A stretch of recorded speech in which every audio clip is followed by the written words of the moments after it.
ఈ law and order విషయంలో చూస్తే సాక్షాత్తు గౌరవ ముఖ్యమంత్రి గారిని దాదాపు అకారణంగా అన్యాయంగా 53 రోజులు ఆయన్ని ఒక ఫాల్స్ కేసులు పెట్టి జైల్లో పెట్టారు. అలాగే అధ్యక్ష, మీరు కూడా గతంలో మిమ్మల్ని కూడా ఎంత వేధించారో మా అందరికీ తెలుసు, సభ్యులందరికీ తెలుసు. నేను రఘురామకృష్ణరాజు గారు కూడా ఏ స్థాయిలో అనుభవించారో అందరికీ రాష్ట్రం అంతా తెలుసు. కానీ చాలా పెద్ద మనసుతోటి ఆయన వస్తే చాలా మనసు విప్పి నవ్వుతూ మాట్లాడడం చాలా ఆనందం కలిగించింది. మీ నుంచి మేము నేర్చుకోవాలి. ఎంత అంటే దాడి చేసిన హాని చేసిన మీ పెద్ద మనసుకి సభాముఖం మీ అందరికీ మీకు ప్రత్యేకించి మీకు ధన్యవాదాలు చెప్తాను.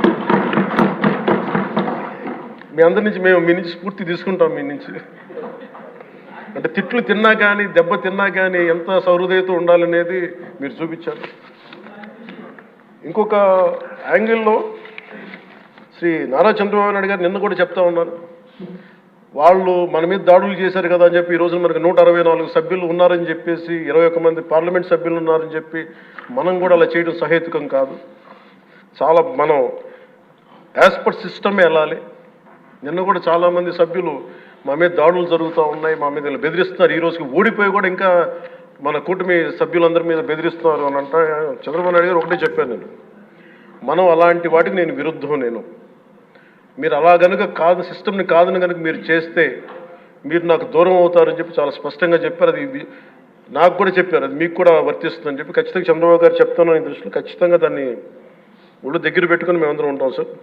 Will take your guidance very seriously and committedly sir. అలాగే కేంద్ర నాయకత్వం ఈరోజు ఇందాక న్యూస్లో చూసిన అధ్యక్ష, 15,000 కోట్ల రూపాయలు మన ఏ అమరావతి లేకుండా ఈరోజు వరకు ఇబ్బంది పడతాను, అలాంటి అమరావతికి కేంద్ర మంత్రి మన నాయకులు గౌరవ ప్రధానమంత్రి శ్రీ నరేంద్ర మోదీ గారు బడ్జెట్లో ఈ రోజున 15,000 కోట్ల రూపాయలు అమరావతి కోసం రిలీజ్ చేసినందుకు సహృదయంతో మనస్ఫూర్తిగా కూటమి తరపున మా అందరి తరపున కూడా వారికి ధన్యవాదాలు తెలియజేస్తున్నాం అధ్యక్ష. To honourable prime minister Shri Narendra Modiji, we are grateful to you sir for releasing the funds and will be eternally indebted to you sir. అలాగే భవిష్యత్తులో అధ్యక్ష చంద్రబాబు గారు కూడా చాలా స్పష్టంగా చెప్పారు నిన్న, ప్రభుత్వంలో భాగస్వామ్యంలో ఉన్న కార్యకర్తలు కానీ మా సహచర ఎమ్మెల్యేలు కానీ మీరు వ్యక్తిగతంగా ఏ తప్పులు చేసినా అది ప్రభుత్వం మీద పడుతుంది, అలాంటి తప్పులు జరగకుండా చూసుకోండి.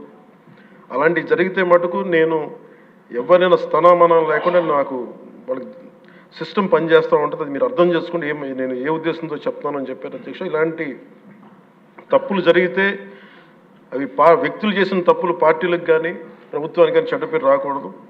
దాన్ని ఎలా హ్యాండిల్ చేసుకోవాలో జనసేన పార్టీ తరఫు నుంచి నేను మా వాళ్ళందరికీ కూడా ఒకటే తెలియజేశాను, మీరు వ్యక్తిగతంగా కనుక ఏదన్నా చేసి అది కూటమి ప్రభుత్వానికి ఇబ్బంది కలిగితే నేను వారిని వదులుకోవడానికి సిద్ధంగా ఉన్నానని చెప్పి చాలా స్పష్టంగా తెలియజేశాను అధ్యక్ష. అది మీరు ఇసుక విధానాల్లో కానీ మైనింగ్ విధానాల్లో కానీ ఏ రకంగానా సరే గత ప్రభుత్వం చేసింది కదా మేము కూడా చేస్తామని ఎవరన్నా నాకు జనసేన పార్టీ తరఫు నుంచి ఎవరన్నా సరే ఉంటే వారిని నియంత్రించే బాధ్యత, వారిని సరిచేసే బాధ్యత మేము తీసుకుంటాం.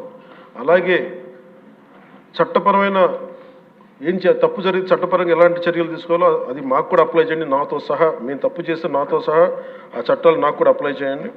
ఎవరు దీనికి అతీతులు కాదు దీనికి.